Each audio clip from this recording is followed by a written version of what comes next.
podcast recording of the Department of English Creative Writing Program at the University of North Texas. I'm Julie West with the Office of Research, talking today with Laura Kasischke, internationally acclaimed American fiction writer and poet. Her novels include Suspicious River, White Bird in a Blizzard, and The Life Before Her Eyes. They've been translated widely and adapted for film. Her poems have garnered numerous awards and distinctions, including the Alice Faye D. Castagnola Award, several Pushcart Prizes, and the Beatrice Howley Award. Laura is here at UNT as a visiting writer and as the 2012 award recipient of the first annual UNT Rilke Prize, which recognizes her book of poetry, Space in Chains, for its exceptional artistry and vision.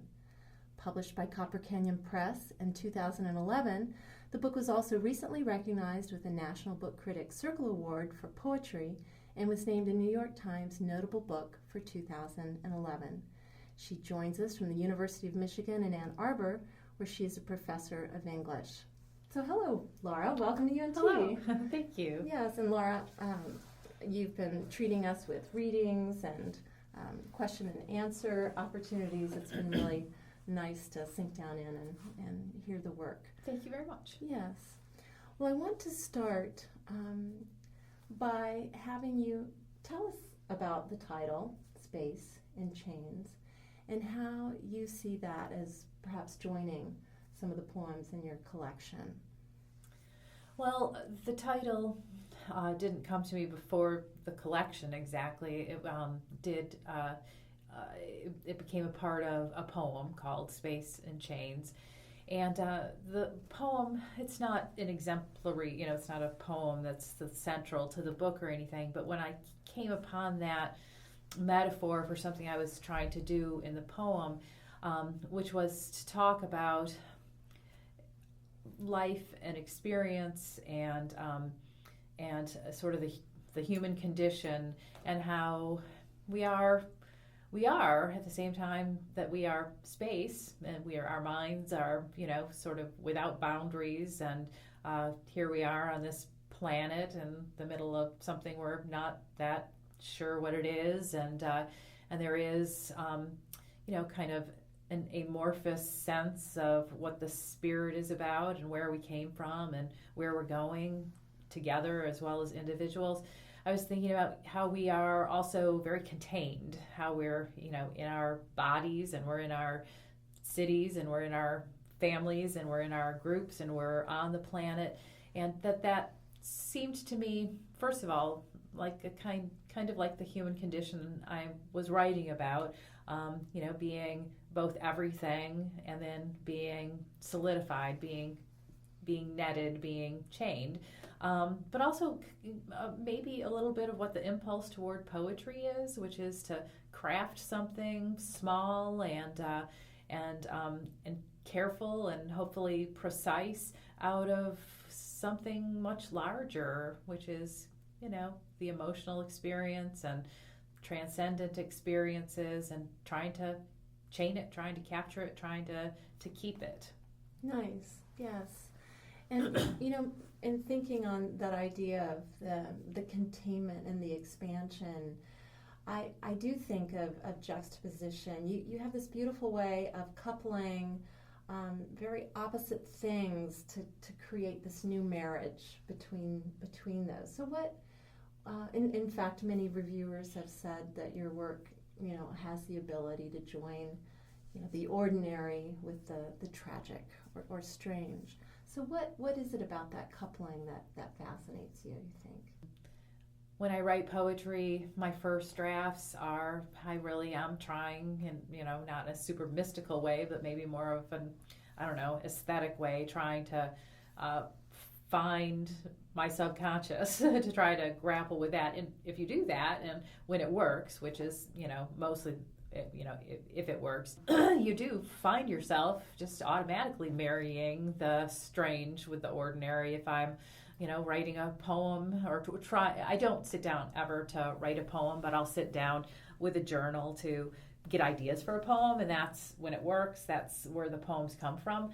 But I'll, it's be in the middle of a day. I just dropped my son off from school. I have laundry to do, and the cats are meowing, and I've got to be at work in an hour, and so there's the ordinary for you, and then I'm I don't know, kind of hovering around it. If anybody stops and really looks at it, there's all this strangeness. There's where did all of this come from? All the look out the window and all this leafy green stuff.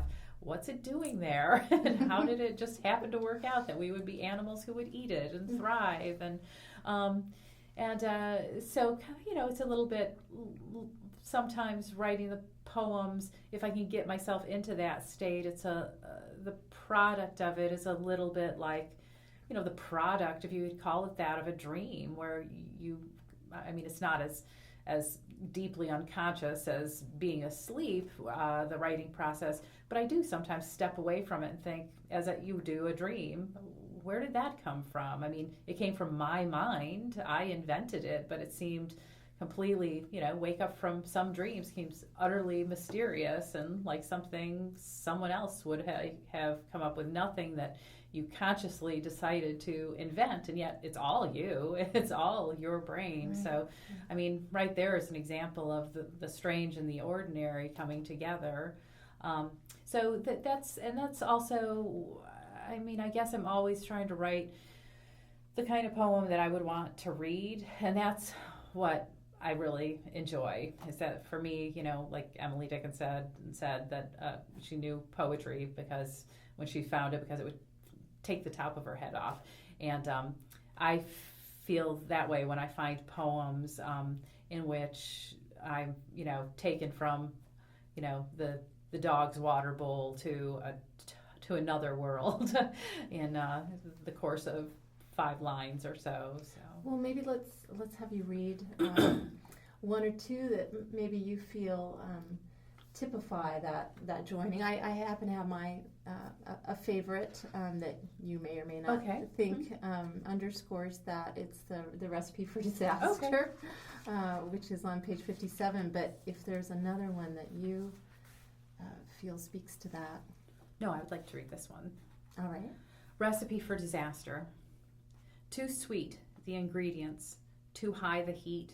From this ladder leaning against a cloud, I see the future, that luminous egg of the mouse and her lover, the wild white bird. Look what has hatched between them. Deep time passes, affection, family, herd animals, and garden plants, and that woman balancing an exaggeration made of glass on her head. She's muttering something she overheard a girl once say to a steering wheel. If you were so in love, why did you leave?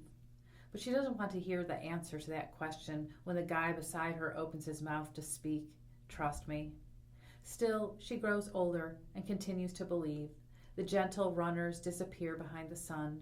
War rolls down the side of the mountain of grief so peacefully. And swarming north today, in the soft green of spring, those glittering killer bees. A mother now, she opens the door and sends her son scampering into the lovely hum with an empty jar and a kiss on the cheek. I love that. The pending disaster. Yes. The kiss on the cheek. Just, it's sort of the impending disaster of love, birth, creation, procreation. There's another one about sort of pending moments that you captured really well. Is it called Near Misses? I think it's on page 32. Why don't you follow Recipe with Near Misses, if you wouldn't mind? And that's more about the miracle of being alive. Near Misses. The truck that swerved to miss the stroller in which I slept. My mother turning from the laundry basket just in time to see me open the 3rd-story window to call to the cat. In the car, on ice, something spinning and made of history snatched me back from the guardrail and set me down between 2 gentle trees. And that time I thought to look both ways on the one-way street. And when the doorbell rang and I didn't answer, and just before I slipped one night into a drunken dream, I remembered to blow out the candle burning on the table beside me. It's a miracle, I tell you, this middle-aged woman scanning the cans on the grocery store shelf. Hidden in the works of a mysterious clock are her many deaths, and yet the whole world is piled up before her on a banquet table again today, the timer broken, the sunset smeared across the horizon in the girlish cursive of the ocean, forever, for you. And still, she can offer only her body as proof, the way it moves a little slower every day, and the cells ticking away, a crow pecking at a sweater, the last hour waiting patiently on a tray for her somewhere in the future, the spoon slipping quietly into the beautiful soup. Thank you. Thank you. You know, you said a moment ago something about you don't necessarily sit down to write a poem. The other day it was really storming here in Denton, and I decided to go out and write a poem. Really? You know, it was dark and windy, but there was some absurdity to it. I thought, well, here I am, you know, almost like demanding that the sycamore tree reveal something Yes, mythical right, of itself, yes. and it's, you know, not going to happen. But yet so often it does happen. Yes, And so I think about anytime you put a camera in front of your eye, it leads you deeper to that experience. So maybe talk about, you know, the experience becoming writing, but the act of writing then becoming the experience, leading you into that portal. Yeah. Well, that's a great example to say that, you know, you hold the camera to your eye and look at something, and just the impulse and the act to contain it, to see it differently, to you know, to save it, not only changes what you're seeing, but it changes what you choose to look at. The desire, you know, being kind of the same thing as the product, influencing each other in that way. So, I mean, I think that impulse that you speak of to go out when it's you know, storming and is, I mean, that's the same thing probably everybody feels. That's how I feel compelled to write a poem too, when something just seems extraordinary and you want either to keep it or to explore it further or to understand it or to experience it more deeply than just being a passive observer of it. Although I talk about free writing and coming upon the poems, usually I start that process when there is something, you know, already, something I've seen or heard or some bit of music that I want to chase down. I start to write about it. But that has to be why, you know, even though our culture isn't, you know, crawling with poetry, you know, we're not just finding it everywhere. I mean, generally at a funeral, at a wedding, at, you know, major life experiences, that's where people haul out the poetry. I think it's because of the kind of intuition that's where language and intensity and experience all come together. Yes. It's sort of along those lines, but a little different. I was thinking about these posters that at one point were all the rage, maybe not to put on your wall, but they look like swarming lines, but if you squint your eyes just right, you can see the dolphin leaping out of the water. Right. And I was just thinking about that as kind of about poetry somehow, you know, it's like, right. not to imply that poetry's so cryptic, you have to like squint sideways, No. but it's like this, something does open up, it's that place in the middle where you position yourself, and if you do look at it right, it'll come to you. Right, yeah, that mystery inside what looks to be something else, and trying to find it, or even to project it from inside oneself onto the world. I mean, that seems to me as valid a poetic impulse as any other. The, you know, kind of pathetic fallacy that the storm has something to do with me. You know, it has something to do with my inner life. And I mean, that's what my poems mostly, you know, that's kind of the embarrassing part about them, is that, you know, a duck becomes about me, a storm becomes about me, you know, and of course none of these things are really about me, but I'm the one bringing them into the poem, and so, you know, putting, you know, having them filter through my consciousness. Yes. It's a deeply narcissistic act, writing poetry, but I feel it's a wonderful way to live. I don't know why everybody doesn't write. I just think, you know, I say to my students who chosen to write, that I just think it's a great thing, because it doesn't make grief any less horrible, or illness, or difficult experiences. But truly, if you're you're not a writer, you go out in the world and you stub your toe on a rock and fall into a ditch. Well, you're just someone who stubbed his toe on a rock and fell into a ditch. But if you're a writer, well, there you've got some material. You can go home and have some distance from that by writing about it. That's right. And you have a poem where you talk about the time you cut your hand on a knife. Right. Maybe this would be a good opportunity for you to read that poem. Yeah, no, now thinking about that, I also I just picked that stub your toe out of nowhere, but I also have a poem about slipping on ice so, that I wrote almost immediately after it happened to me, after I fell down in my fancy boots. Like it was kind of a joke the universe was playing on me for wearing fancy boots. View from Glassdoor. I've stood here before. Just this morning, I reached into the dark of the dishwasher and stabbed my hand with a kitchen knife.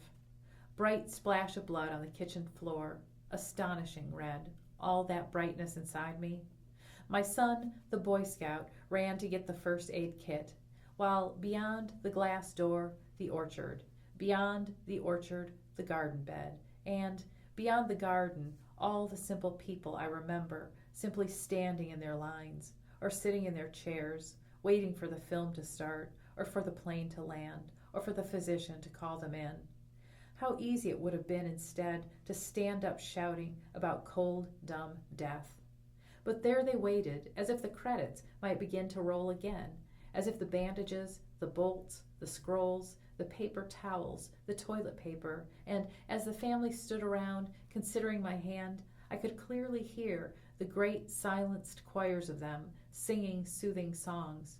Who fended for and fed me, who lay beside me in the dark and stroked my head, who called me their sweetheart, their miracle child, who taught me to love by loving me, who, by dying, taught me to die, covered in earth, on the other side of this glass door, calm, memorized, faces to the sky. Yeah. Material for a poem. Yes. I love that you seamlessly navigate between being a poet and being a novelist. And there are likely overlaps between those two literary communities, but do you find that each is governed by a different set of rules, a different set of personalities, a different set of expectations, and is that refreshing to, I'm among my novelist peeps, or, I'm among my poetry peeps. Yeah, what's that Well, it like? actually is.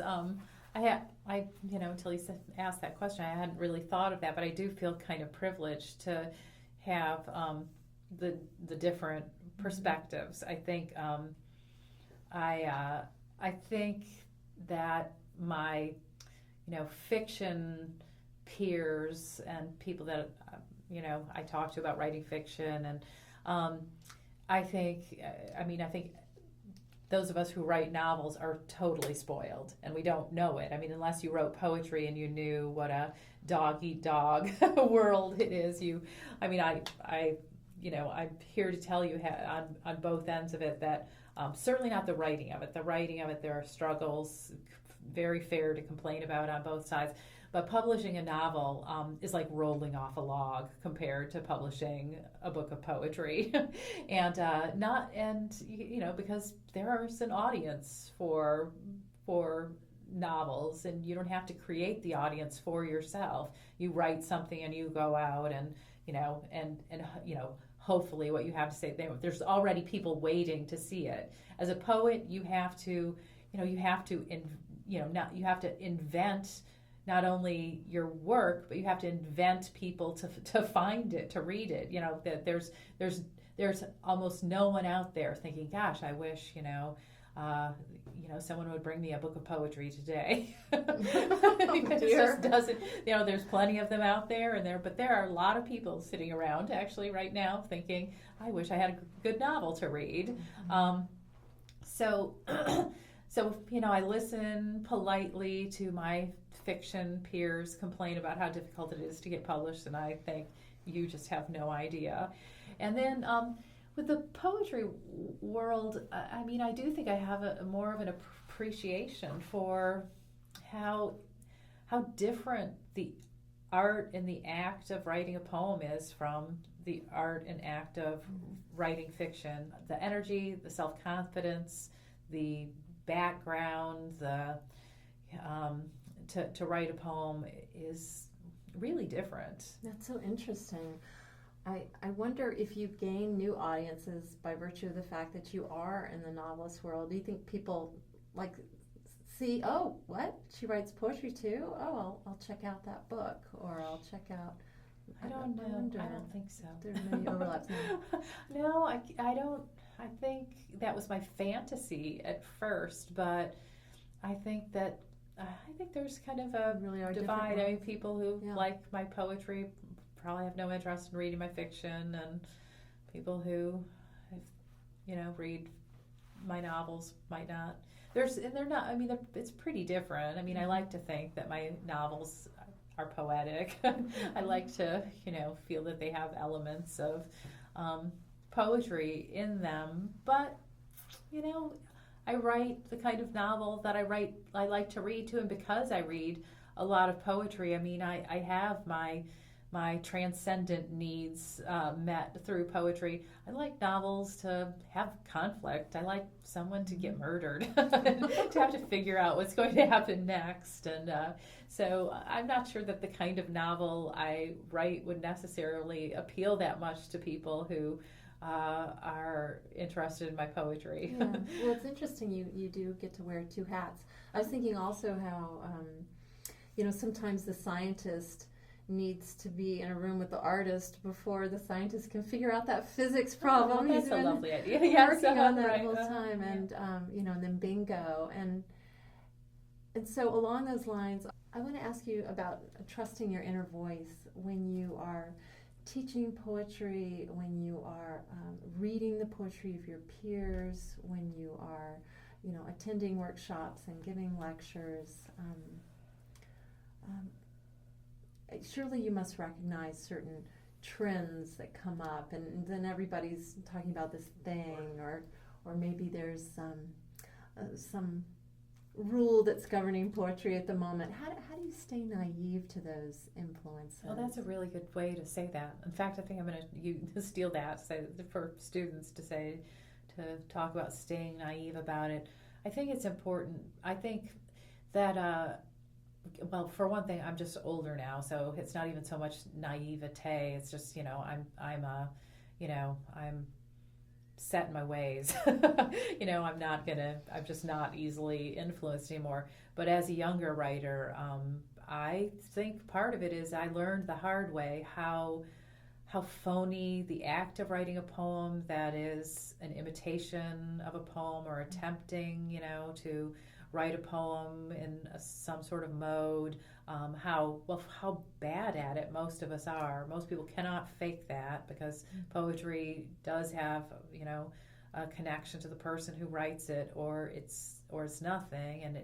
And the only way people can keep writing is to find what they're passionate about writing about and the ways that they're able to write.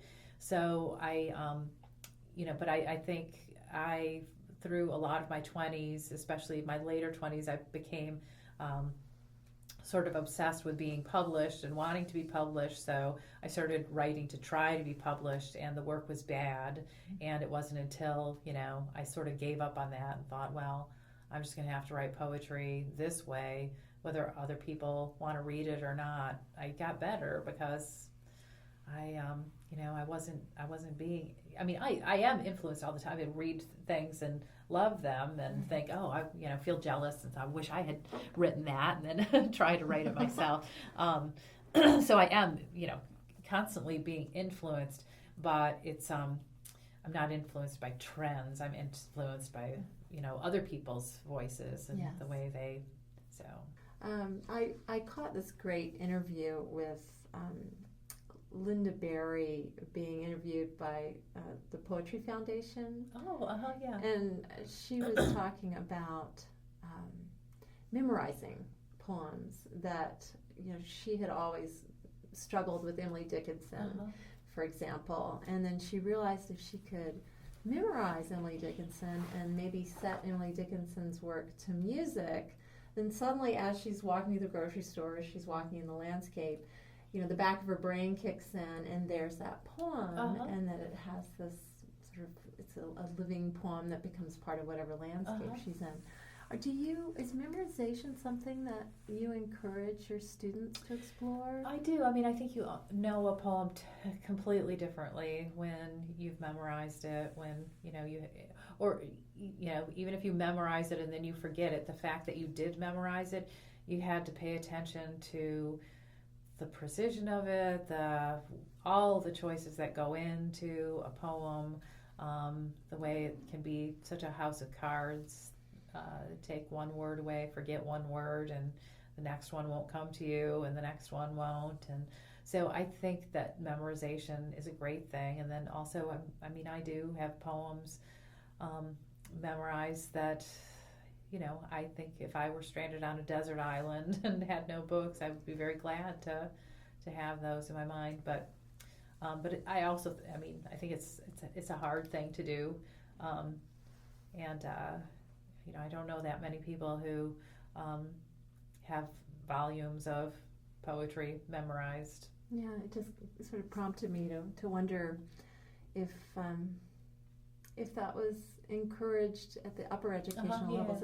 As a child, certainly you have all kinds of opportunities to memorize. I was at an interdisciplinary art opening the other day where there were photographs on the wall and there was a video being projected and there was poetry on the wall, these sort of poster-sized poems. And as what can typically happen in these situations, everyone went immediately to the images, but no one was reading the poems. But the poet was there, and there's an opportunity for him to present, and he read some of his poems, and everyone was captivated. And after he read, something very curious happened. People were lining up to read the poems on the wall, and I thought, this is really curious. It took him speaking them out loud to prompt people to read them. So I don't know if you said something about bridging that gap. It's an oral art form. That's what's prehistoric art form. The impulse must have been to find a way to say things beautifully and memorably and to one human being to another. Now we have this luxury of writing things down, and it can be just for us, but the poem came out of, maybe not the desire to perform, but the desire to be heard, and before people could write. So I think that's still there, just kind of in the blood, that, the sound of a poem, that when it's read out loud, the connection to the poet who wrote it and spoke it, makes it just a much more visceral experience. You told a story last night at your reading about finding a photographic album of someone else's family in a junk store, and you were wondering, how did it get there? What are the circumstances of those family members? And your book really serves as a photographic album, I think, in that it's conjuring little bits and pieces of your mother, your father, your son, and so it becomes that view to your family world. Let's go to pharmacy, which is so haunting. I initially couldn't make the connection between the title and the poem, but you have a very subtle way of alluding to it. Pharmacy, page 29. Pharmacy. A knife plunged into the center of summer, air and terror which become teeth together. The pearl around which the sea formed itself into softly undulating song. This tender moment when my father gives a package of cookies to my son. They have been saved from the lunch tray for days. Hook in a sponge, the expressions on both of their faces, a memory I will carry with me always and which will sustain me, despite all the years I will try to prescribe this memory away. Yeah, I guess I was drawn to the prescription of erasing something, and that being a kind of pharmaceutical antidote to whatever was haunting you. One of your other poems talks about the guilt of having done something as a mother, forgiveness, page 85. Why don't you read that one for us? Forgiveness. Mercy, like the carcasses of animals in a foyer being burned. Fragrant, dreaming, unreal, and having to do terribly with love. The sun shining dumbly all over this world and its troubles. The self on tiptoes sneaking away from the self. In the passing lane today, a woman with her mouth open behind the wheel of her car, singing or swearing, wearing a coat, driving through her life and mine. Hello, little lifeboat made of straw. Hello, floating multitude of my sins in a basket called forgiveness on an ocean the name of which my son once mispronounced, the Pacific.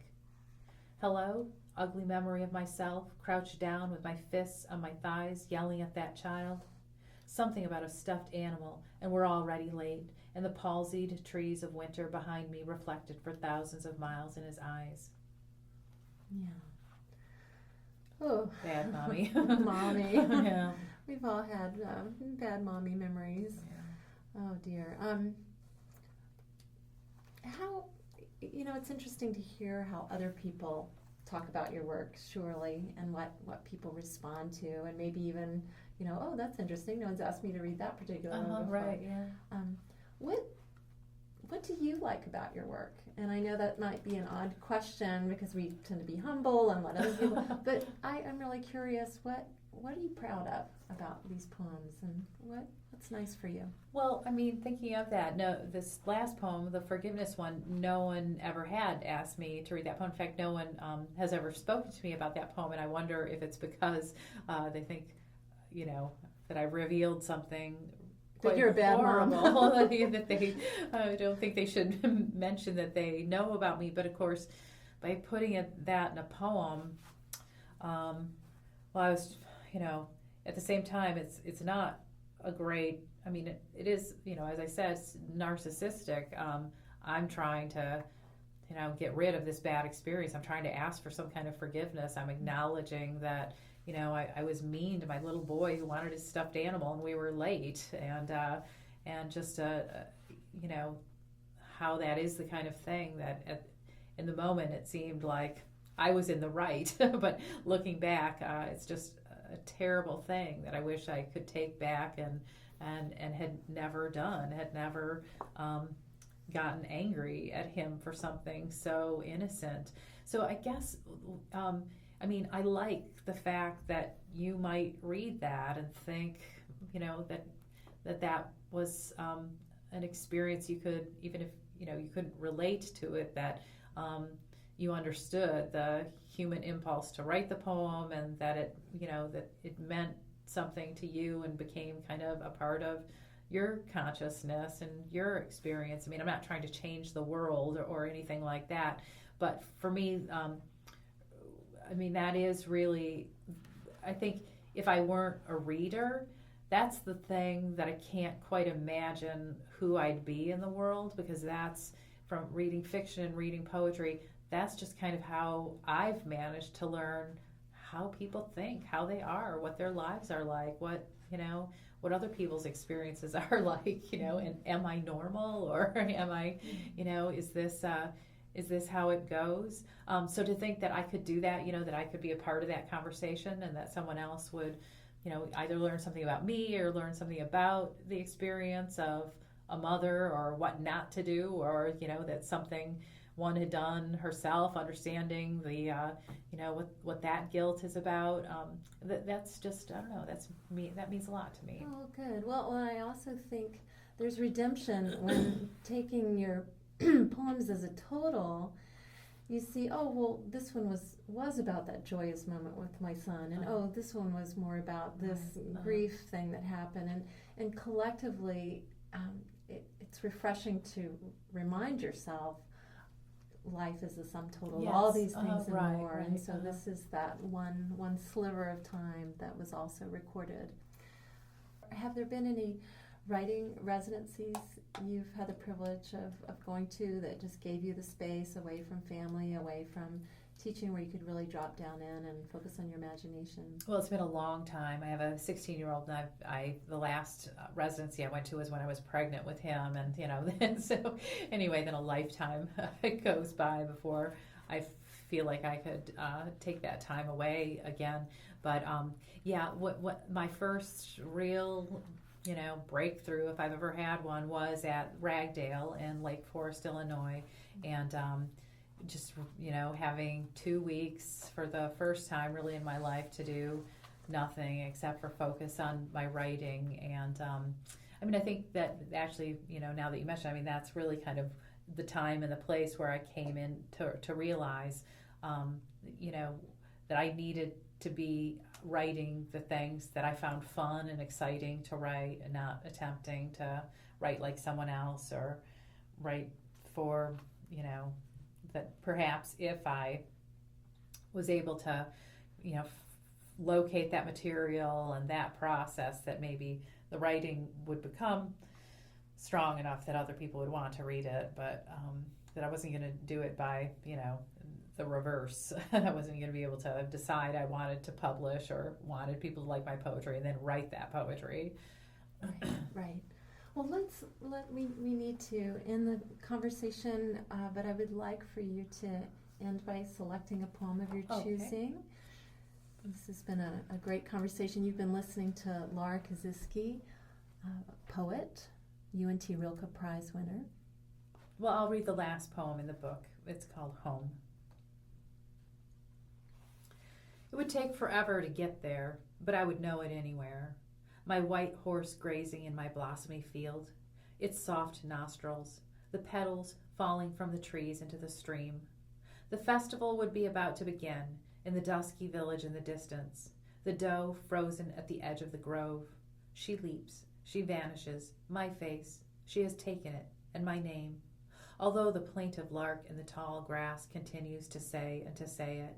Yes, this is the place where my shining treasure has been waiting, where my shadow washes itself in my fountain. A few graves among the roses, some moss on those, an ancient bell in a steeple down the road, making no sound at all as the monk pulls and pulls on the rope. Well, Laura, thank you so much for speaking with me today. Thank you so much for having me. Yeah, I hope the rest of your time here goes well. You've been listening to Laura Kasischke, UNT Rilke Prize winner and poet. You can learn more about Laura and her works by visiting her website, laurakasischke.indiemade.com, which is Laurakasischke.indiemade.com. laurakasischke.indiemade.com, and you can learn more about the Rilke Prize and the UNT Creative Writing Program by visiting english.unt.edu/creative-writing. Thank you so much for joining us.